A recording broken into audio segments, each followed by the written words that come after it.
honestly, the landlord-tenant board's pretty shit. They're so backed up, and it's both like, but it's mostly like the tenants causing the trouble for the landlords, and we rarely see it around. But there are some bad landlords, right?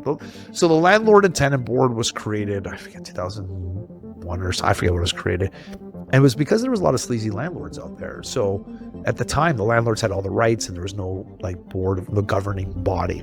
But the problem is nowadays with all the rights, everything is just kind of shifted to the tenants, and now the tenants are squatting, and it's almost like a nightmare situation. Because of that, because of the tenants after COVID and things, the amount of incidents happen, it's increased so much. Unless there's any illegal activity happening, you have to wait your turn, and it's hard to. You're gonna have to go to landlord tenant board and see what happens, right?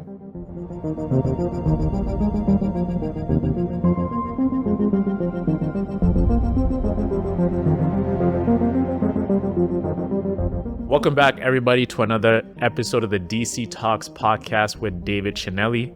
I'm your gracious host, Mr. Agent Double-O, Owen of Sinde. And we got an interesting topic today.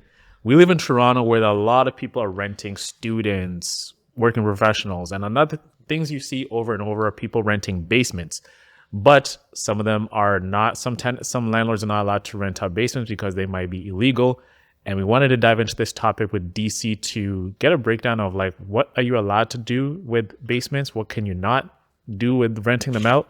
And go through that whole process. So DC, What's up? How often do you come across listings with, they have income potential with the basement, but they're probably not legal to rent out that room to a specific tenant?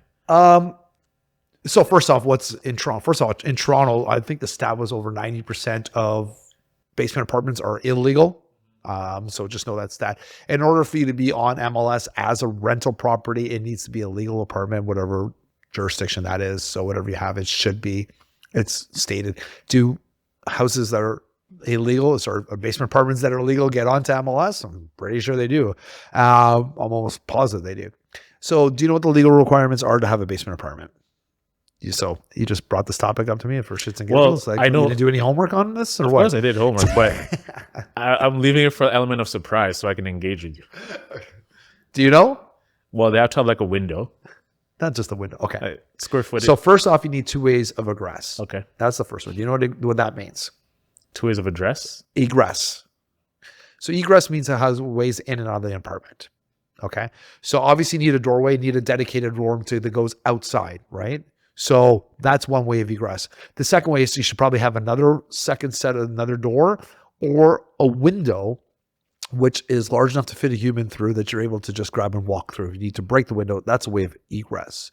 But the way most people do is like 2 doors usually, right? So 2 ways of getting out of the apartment. That is a legal apartment no matter what. You need 2 ways of egress. Okay. What is it egress? Why is it called egress? Like egress. Do I look like an English major? I don't know. I didn't come up with the word. But it just sounds so weird. Egress. E.g. or do your own homework. I don't know. That's the way it's called, egress. The second thing is like the basement apartment should have fire retardant walls. So a fire retardant walls, it's the burning rate of a basement apartment should be higher. Sorry, should take longer to burn down than a regular drywall. So there's a special drywall which takes longer. So if you're lighted on fire, in case the fire catches, it takes longer so therefore firemen can get there quicker, and that's also a legal requirement. The other thing is if you already buy a property which has already like 2 ways of egress and the other components, what I've seen people do before is take a second piece of drywall and add it to the walls. So again, it has to burn through 2 walls of drywall to get through. That is becomes a fire retardant wall. It's a cheaper way of doing it as opposed to ripping everything down. So you can add to it. So that's another requirement. Another requirement, in order for it to be a legal apartment, it should have a bathroom which you can shower or bathe in. Right? That's, some of them have otherwise it's a shared room, right? But we're talking legal apartment. And you also have to have a kitchen. So, and then height requirement, it needs to be 7 feet tall. I don't know if those rules have changed, but that's what I used to have. That's the ones I'm still going with. So obviously these are the number of rules. If rules have changed, I apologize, but those are the ones that we've always been going by, and those are ones that we know that are legal. I haven't had to build a legal apartment since my fire in 2008, where we had a legal apartment. We had all the requirements.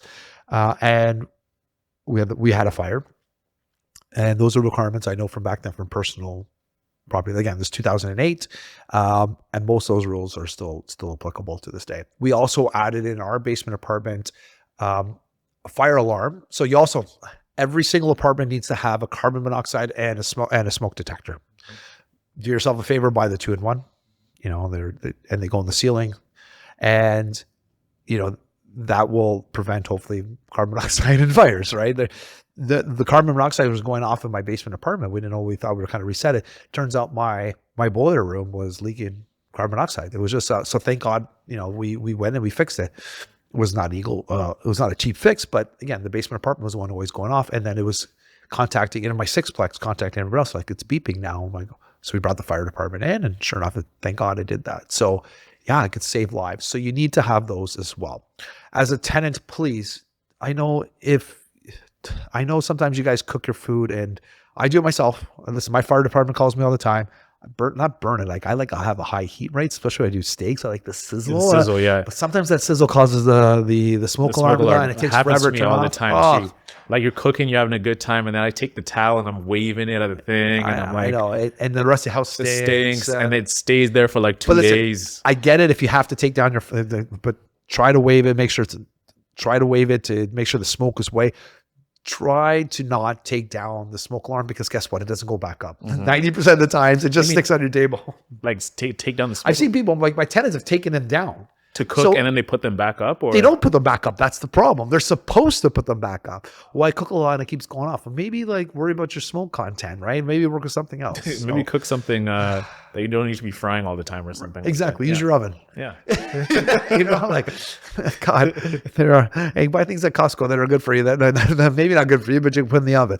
But so those are requirements you need to have, right?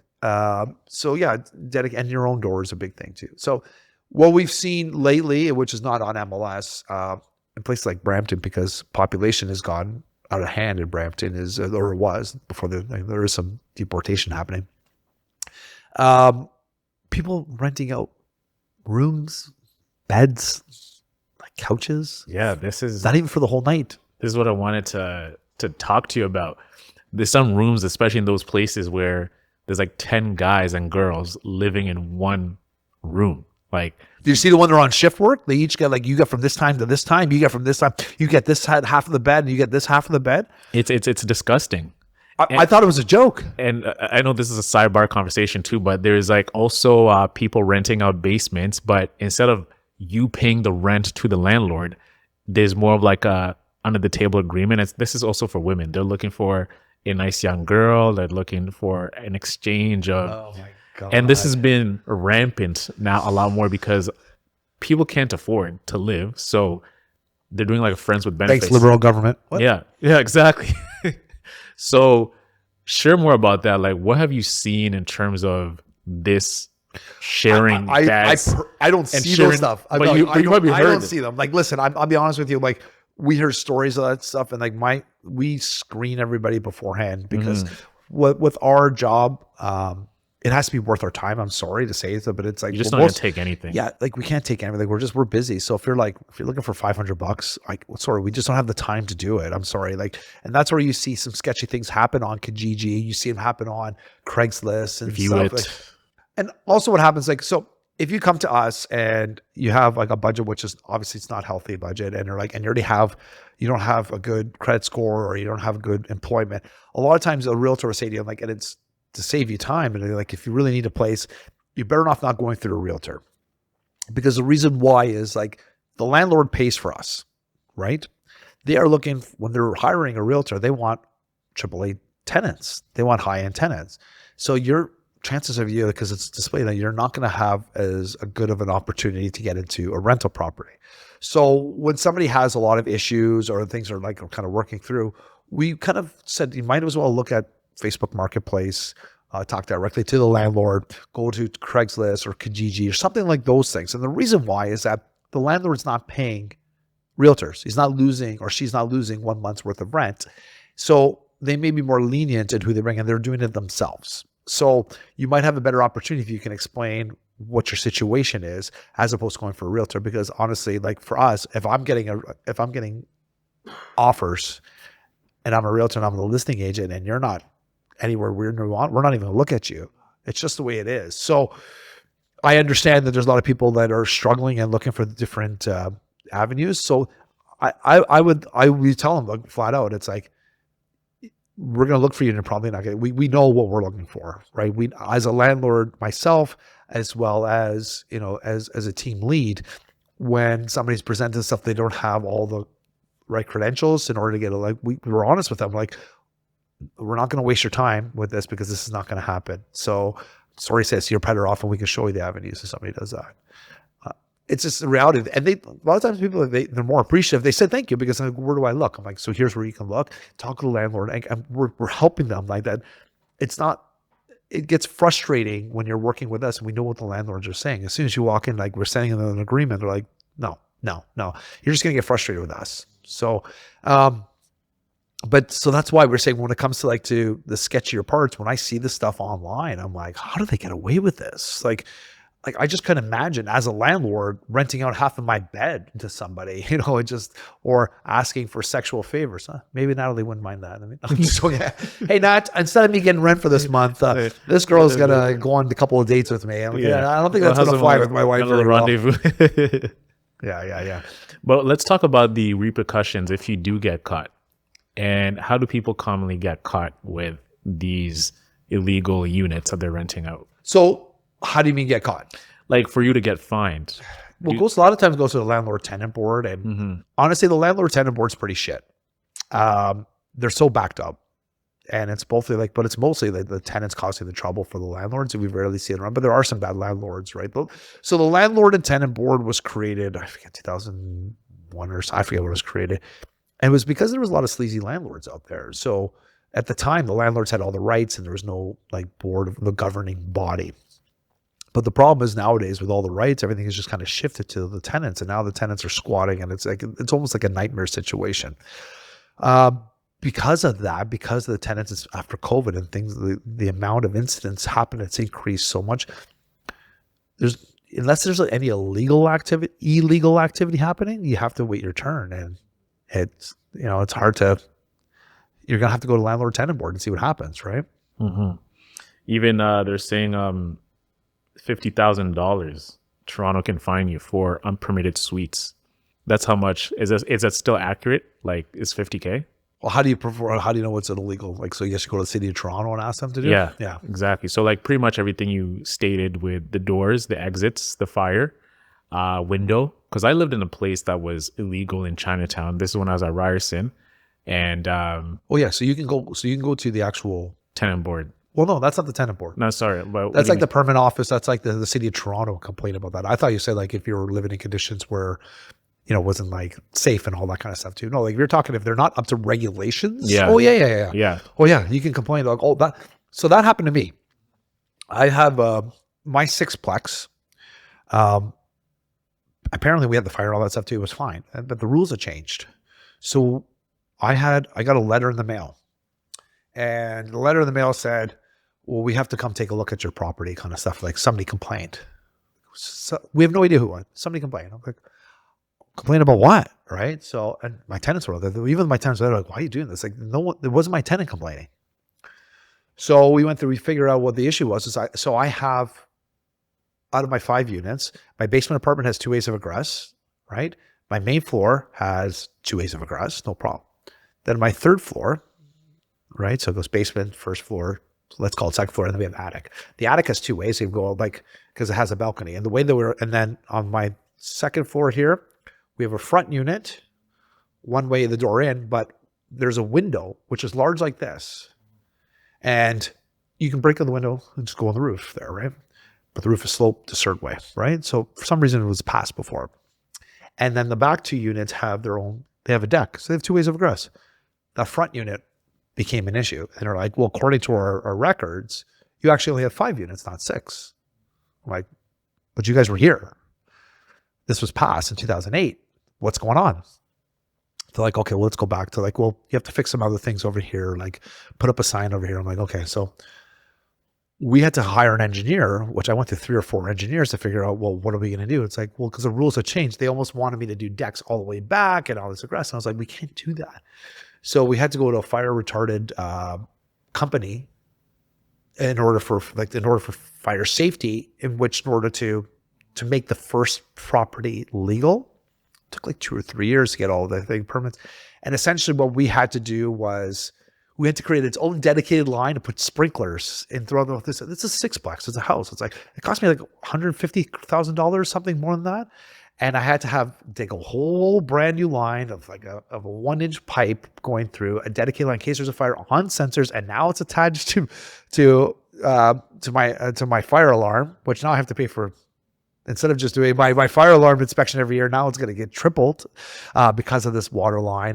Just because one person complained. Mm-hmm. And it was because it was running free, but the rules had changed and I got dinged with it. And so yeah, it happened. So and they went to the city of Toronto and they complained about it. What's the motivation of the person complaining? I think the neighbors were hoping. I think it was one of the neighbors. Yeah. I didn't do anything bad to the neighbors. But I don't live there, right? So it wasn't me. I don't know if it was maybe one of the tenants they didn't like or something too. They just try to get back with them. And regardless, nothing really changed on that aspect. Our property is beautiful. I have a landscaper, a guy goes there, we clean up the property. My cleaners go there once every 2 weeks to clean up the property. It's a beautiful looking house. It's older looking house. It's a century property. It's almost like heritage.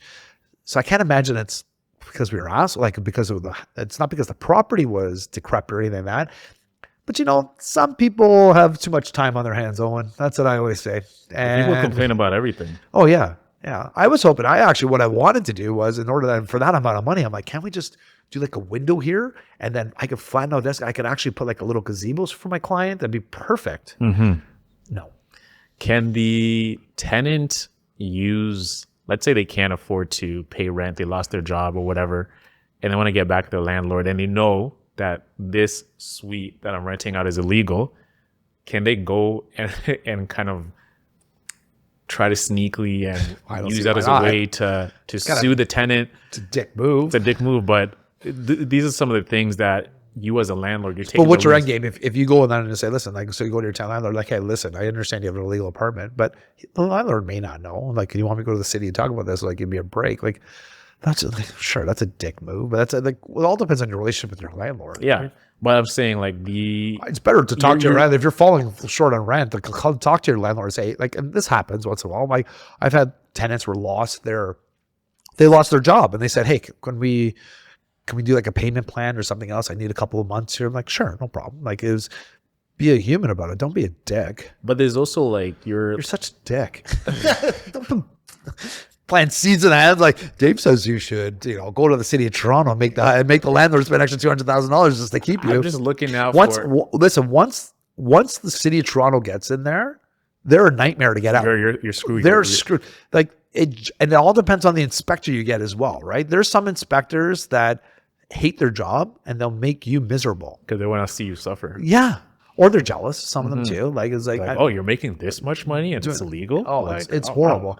So, and there are other inspectors. They're such good guys. They walk in and are like, yeah, you got everything under control. I'm like, you haven't even seen anything. Don't worry about it. And I was like, holy shit. So this is malpractice, right? Yeah.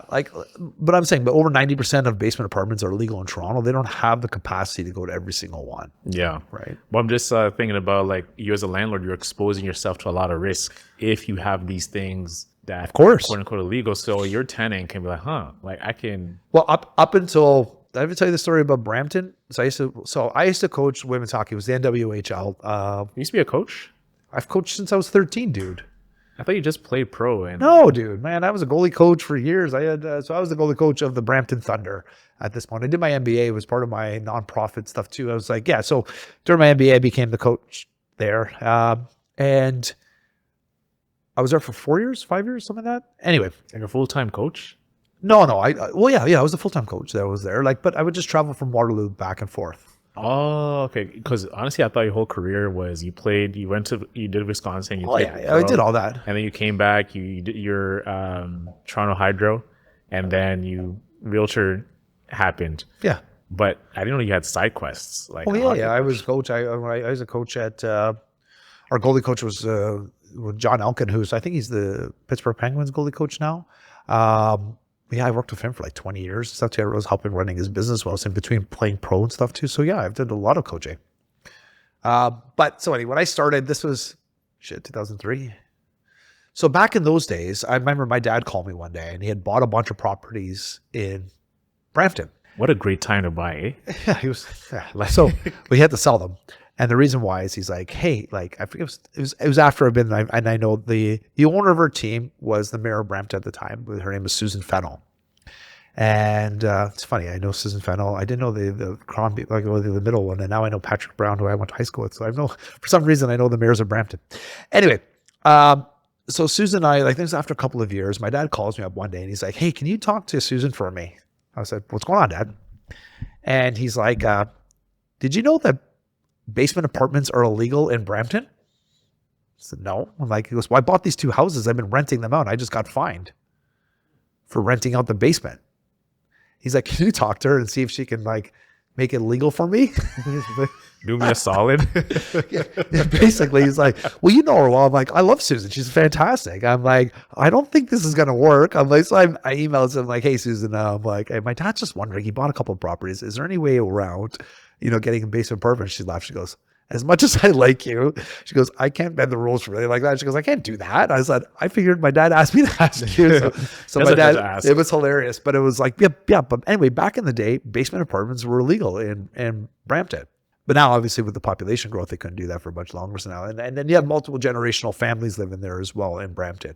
So, which makes sense, right? I had, speaking of back to trolls on the internet, this one guy was trying to convince me about, how the Liberal government and stuff, it was all great. And he goes, well, I've seen people make minimum wage buy houses. And I was like, where? He's like, I see them all over Brampton. I'm like, slow your roll. I'm like, listen, there are fantastic families that are immigrants that come to our country. And within 5 years, it's historically known that they purchase a property. But they're not purchasing, first of all, on their income, like on $15 an hour kind of income. What they're doing is every single member of their family is working, and they have 2 or 3 families that come together and they buy a house. So yeah, within 5 years, they buy. I'm like, you're looking at one person. That person bought a house. They're probably one of 8 people pooling their money together. One family's living in, they buy a bungalow. One family lives in the upstairs. One lives in the downstairs. I've also went to Orangeville. They had 3 families living there. 2 are upstairs. One, I'm like, that's normal. I said, but don't get it twisted. Somebody who's 25 years old earning $18 an hour is not going on their own and buying a property.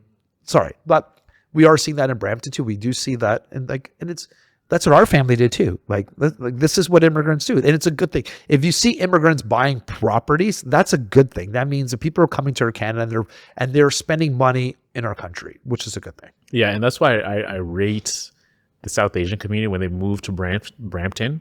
They bring the family moving in. They allow them to like actually get caught up, get a job, get situated. They'll have like a kiosk that they own, like a Max Milk or like a 7-Eleven or variety store.